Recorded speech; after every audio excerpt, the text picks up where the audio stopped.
Mark Carney, thanks for joining us. What is your reaction to the White House's confirmation of 25% tariffs against your country?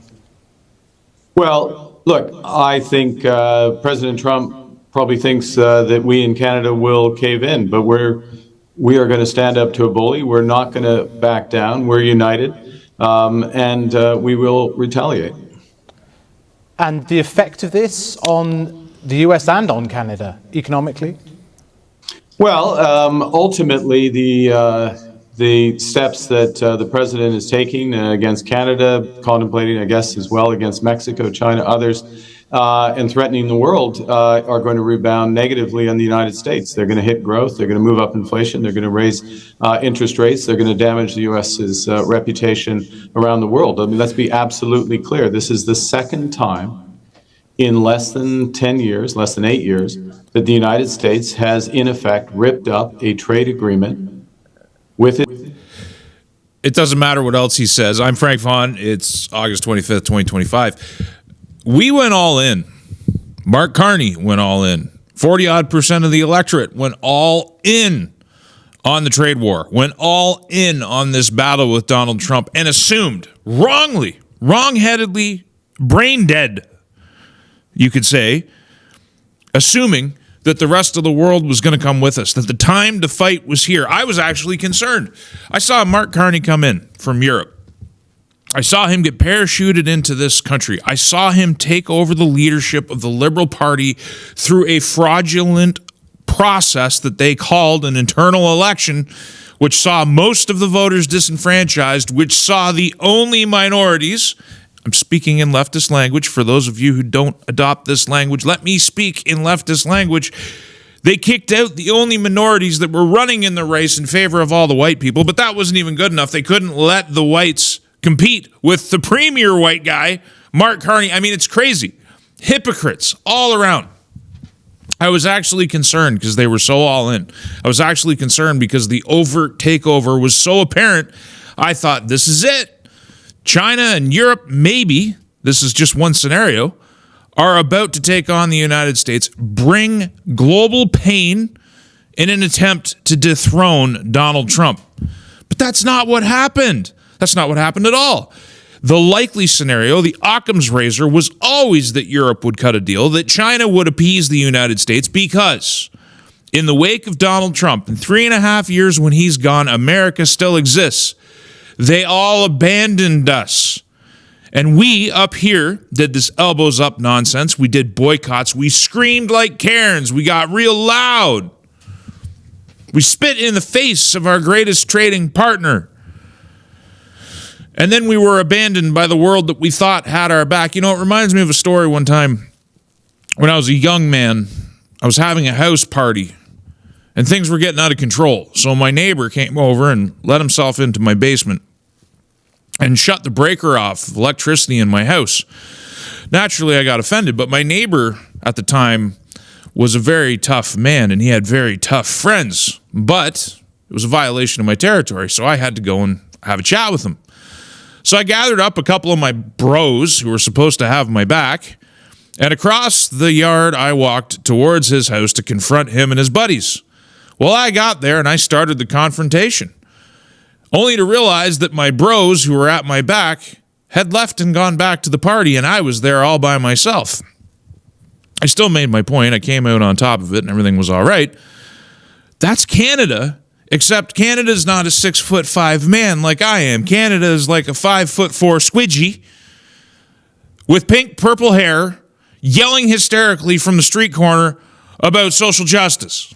And in the process of editing that piece in, I had to rewatch a segment of the video, and he starts out by saying, "We in Canada."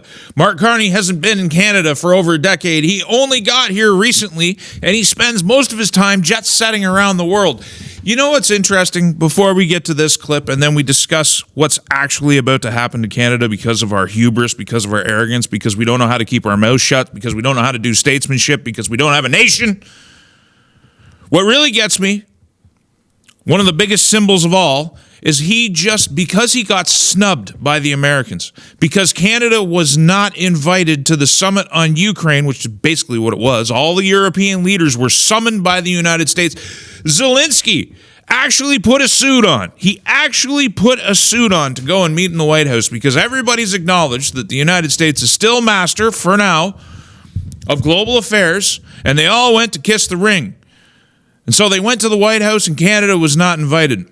And Trump has signaled that we are no longer going to be invited to such diplomatic exchanges. Instead of working on repairing the relationship, this guy got on a plane, always talking about carbon. He wrote a whole book about carbon and how people got to live the low-carbon lifestyle, but he spends his time flying around the world. He flies over to Ukraine and does a separate photo op with Zelensky and then signals that we've got troops for them, that we've got weapons for them, that the war is Canada's war, and we don't actually have a leader of the opposition that disagrees.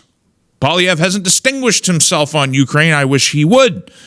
But this is what we're busy doing. We're chasing our own tail. We're trying to look relevant when we're being kicked out of the G7 in front of our eyes. We're being isolated by the actions of our government, by the actions of the people who support that government. It couldn't be much worse. Let's listen. Let's have a listen to Marcus Carney. At pretty much every stop during the election, you referenced elbows up and saying that was going to be the strategy you take with the Americans. You also consistently said that Donald Trump was trying to break us so he could own us. Your new argument today is that Canadians should accept basically the best of a bad deal. What's been the change? Wait. I reject the premise of that question. Before we continue, his rejection of the premise of the question. You heard him in his own words in the previous clip that opened this video up. You heard what he said. Now, I warned you. The closest thing that we've got to the reality of Mark Carney is his book Values, which nobody read. Nobody read it because it is boring. It is dry. It's like a statistician meets a dry fart. It's stale. But I read it. I did the duty for all of us, and nobody watched the review because the review was probably just as stale as the book. This man believes in money. He believes in the mission of Brookfield. He believes in the green energy because it lines his pocket, because it helps his friends. He believes in central banking. He believes the governments can print their way out of any problem. That's about the closest to the core of Mark Carney that we can get. Otherwise, he's displayed, as I showed during the election, this duplicity where he will say one thing and then say another thing, often in the same, maybe not in the same sentence, but from one sentence to the next, he will contradict himself, which makes him incredibly hard to read. Whereas Trudeau was nothing but empty talking points, Mark Carney is a walking contradiction. Or your characterization of what I'm saying. We have the best deal with the United States right now.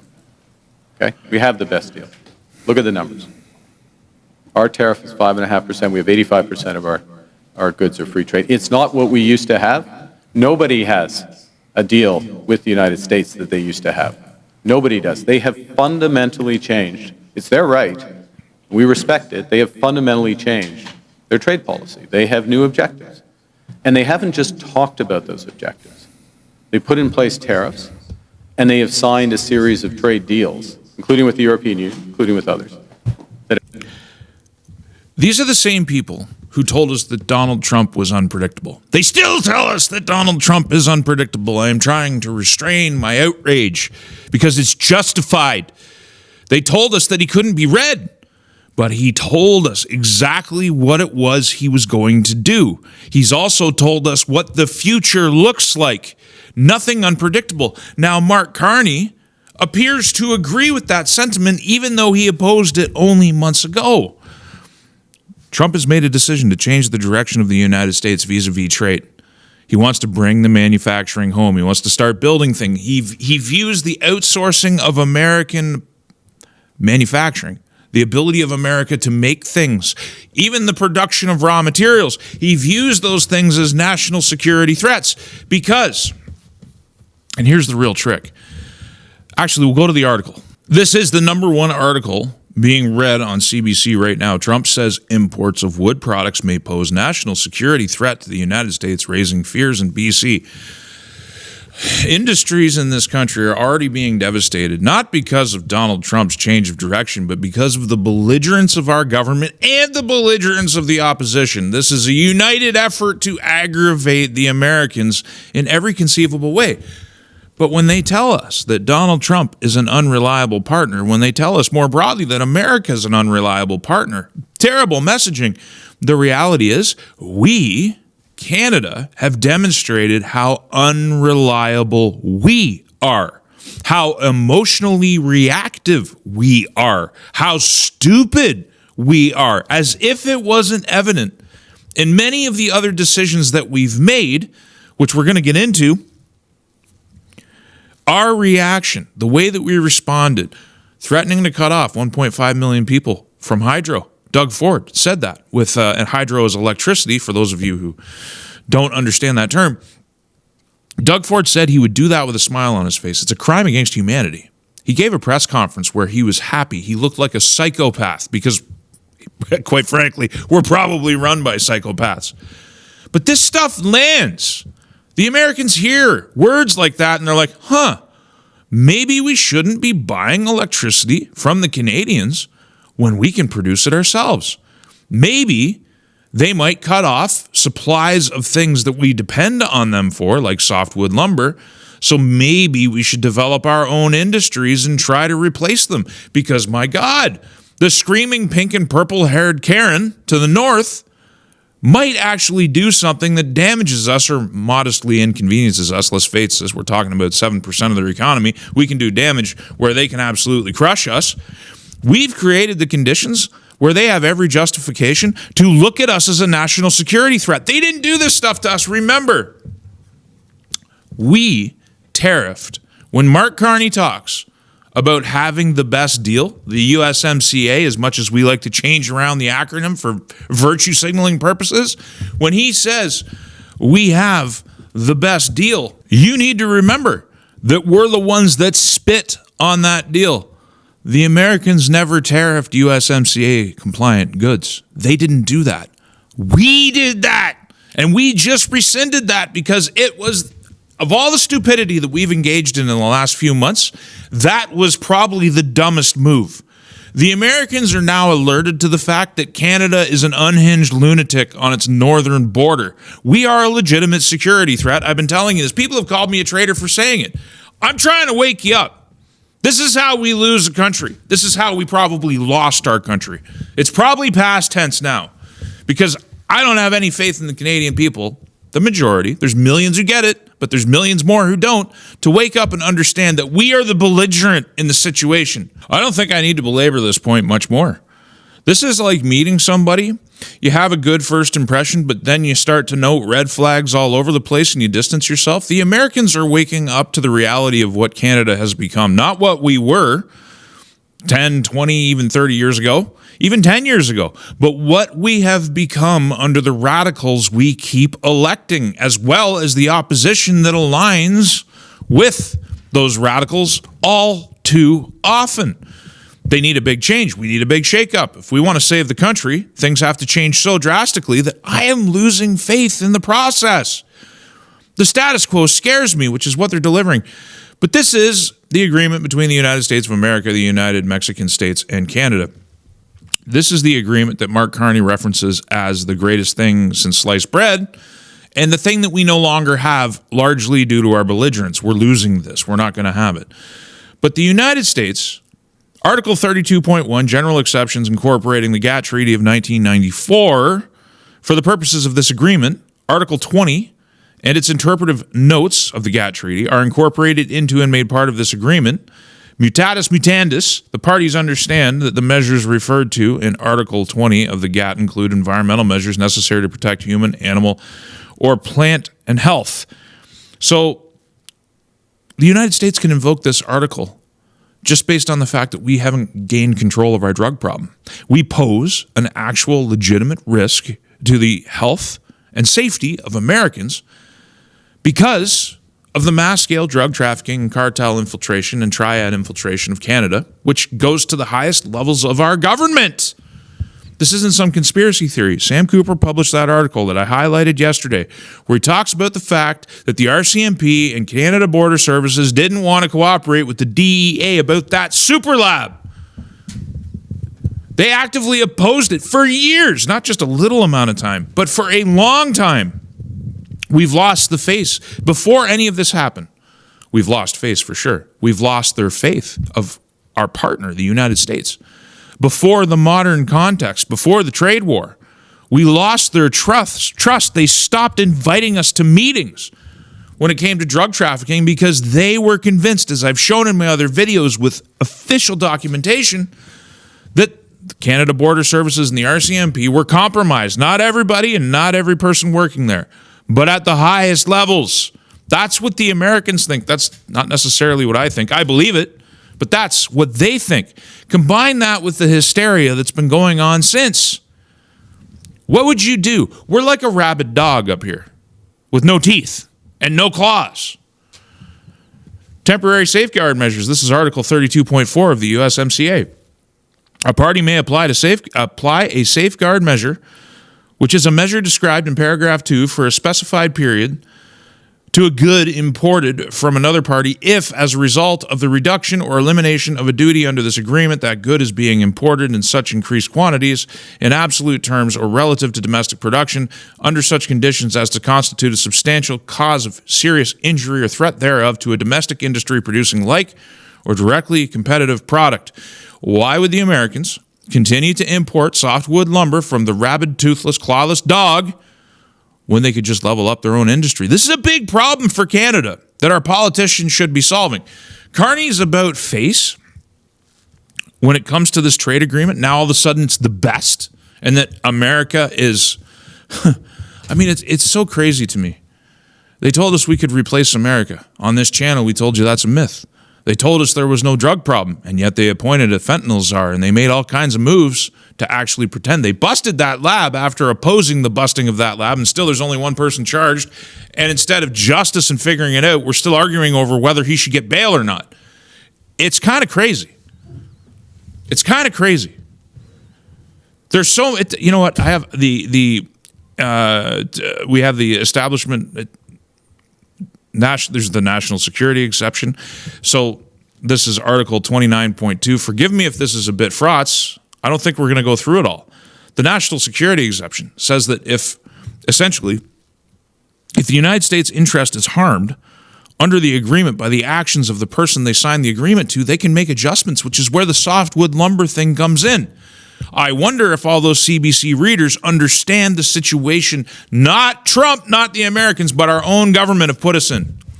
The way that we're viewed, not just by the Americans, but by the world. The only one that matters is to me anyway, is the anti-corruption clause. This chapter applies to measures to prevent and combat bribery and corruption relating to any matter covered in this agreement. This is from the USMCA. The parties affirm the resolve to prevent and combat bribery and corruption in international trade and investment, recognizing the need to build integrity within both the public and private sectors, and that each sector has complementary responsibilities in this regard. The parties affirm their adherence to OECD conventions with its annex and IAC. It doesn't even matter. Canada is thoroughly corrupt. We have exposed election interference at the highest levels and declined to name the officials. We had an official running for the Liberal Party, a nominee running for the Liberal Party that advocated for the kidnapping of his political opposition and handing them over to the Chinese embassy for a $100,000 reward. A guy running in the election. He didn't get charged with espionage. He didn't get thrown in jail. He got kicked out, and the whole thing was covered up. Canada's violated all of this. So we were on the ropes before this government came along and deliberately started aggravating the United States. Not just the government, mind you, because the opposition's doing it too. They're not using their platform to tell you the truth about what Canada's become, nor are they proposing actual solutions to dealing with the fact that we've become overrun. We've allowed ourselves to be dominated by stronger national interests.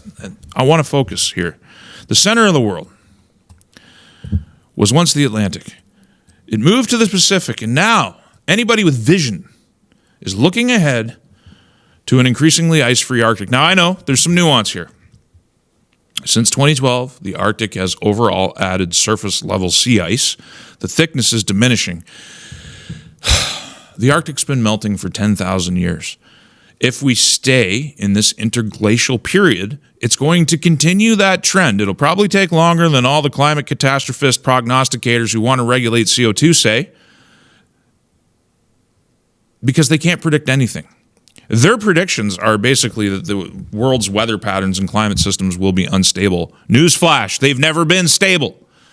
Climate change brought down the Roman Empire and they weren't using the internal combustion engine. It wasn't cow farts that did that. It was the natural changes in the climate. We are still changing. We're still in an interglacial warm period. So planners are looking ahead to the Arctic Ocean with all of its bounty and possibility. Now, here's the problem that Canada finds itself in. This is Canada. This is the piece of the United States. Their foot in the door, Alaska. This is Russia all the way around. Now, even though Finland, Sweden, and Norway all look like they touch it, in fact, they don't. It's only Norway that touches it. Norway, by the way, has a population of roughly 5.5 million people. Their navy is half the size of Canada's. Now, for those of you who can't do math, that means that Canada has 8 times the population, and we only have double the navy. And we have a serious personnel shortage, which the Norwegians don't have. We're short in our armed services by 16,000 members. We're very weak. We are in a geopolitically incredibly powerful position, and we've been there since we were born here. We are heirs to the Arctic. But while we're concerned with rainbow sidewalks and aggravating the United States, we're being dominated by other players. I want you to note who isn't in the Arctic. China. They've declared themselves a near-Arctic, I think it's like a near-Arctic nation is the vernacular. But they're nowhere near the Arctic. India as well, if for those of you who don't know geography, are a long ways away from the Arctic. But they have a serious interest in the internal politics of Canada for more reasons than just the Arctic. It's about our resource wealth. It's about our access to markets. It's about the access to the United States. All of these nations with strong fundamental national interests who exert those national interests have a stake in dominating the internal politics of Canada, and we have let them do it. 45% of temporary visa holders are from India. China is active on our soil. They have police stations. They operate with abandon. Their triads are operating here. This is all about geopolitics. We're being batted around by stronger nations that actually have a core identity, while our politicians tell you we're post-national and we don't have a core identity. That means that Canada is wide open for takeover. We don't have a military to defend our Arctic. By the way, we talked about Norway. Norway has this tiny, tiny policing coast, whereas Canada has one of the biggest coastlines in the Arctic to try and defend. It might actually be bigger than Russia. I don't think it is. I think Russia has the edge, but not by much. Not by much, and Russia actually has the Navy to deal with it. We don't. So to bring this all back home, Canada has outed itself as not being a responsible nation for the position of power that we occupy. We are in an incredibly fortunate geographic position heading into this century as we travel down this road, and we have been utterly irresponsible with how we take care of it. And as such, even before this caroning out, this elbows up nonsense, which just made us look like fools, we were already identified as a security threat to the United States. Now we've just proven it by our hysterical reaction. We have been the bad guys, not them, the entire time. The Americans can't unsee what they have seen. Dare I say, it's not just the Republicans, it's also any of the smart people that are left on the Democrat side. I don't know. There is a few. have to take note of what we've done, what we are. We've now put ourselves, you see, if we wanted to be what we were, rainbow-obsessed people with no military and no national identity, we needed to be much clever than we have been, much more subtle, much more diplomatic. We should have been, in a Machiavellian way, playing the global powers off against each other, using our clout, using access, making them pay a high price to come and do business in Canada and stake their claim in our future. If we wanted to sell the country off, if we wanted to do it in a way that was advantageous, that's the kind of diplomacy we would have engaged in.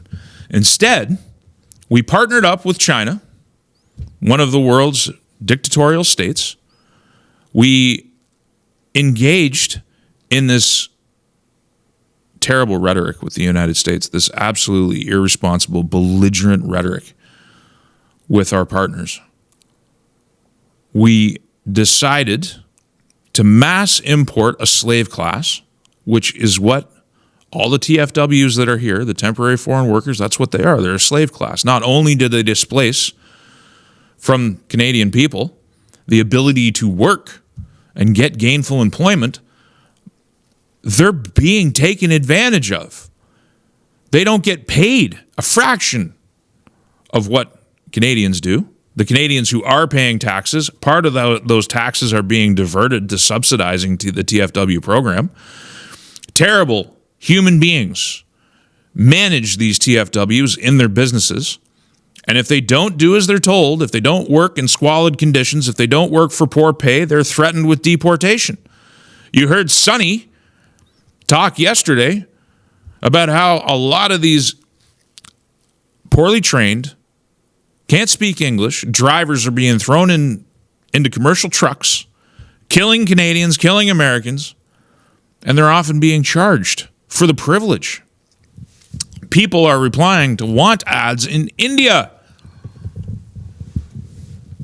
We have outed ourselves as a complete joke of a nation. We are not what many people think we are. And because we haven't been subtle, because we haven't been diplomatic, because we've been so belligerent, now everyone sees. Everybody sees us for what we are. And most importantly, the Americans see us for what we are. And now we stand in isolation. That's what Carney has delivered after Trudeau set the stage. That's what Elbows Up, for all of you who subscribe to it, that's what you've given us. That's not going to go away because Carney's language changes now. That's not going to go away because Poilievre's language changes now. Even if it does change, I doubt it will, because Poilievre's position right now is Carney's too soft on the United States. It's so bad. That's the criticism that Elbows Up went to elbows down, and Poilievre is criticizing that when diplomacy is what we need desperately. But it may be too late, because you can't, once you know, you can't unknow it. You can't simply erase the knowledge, and the Americans can't erase from their minds the security threat that Canada actually is. I'm Frank Vaughn. If you like the work, support it via the website. I'll see you in the next one.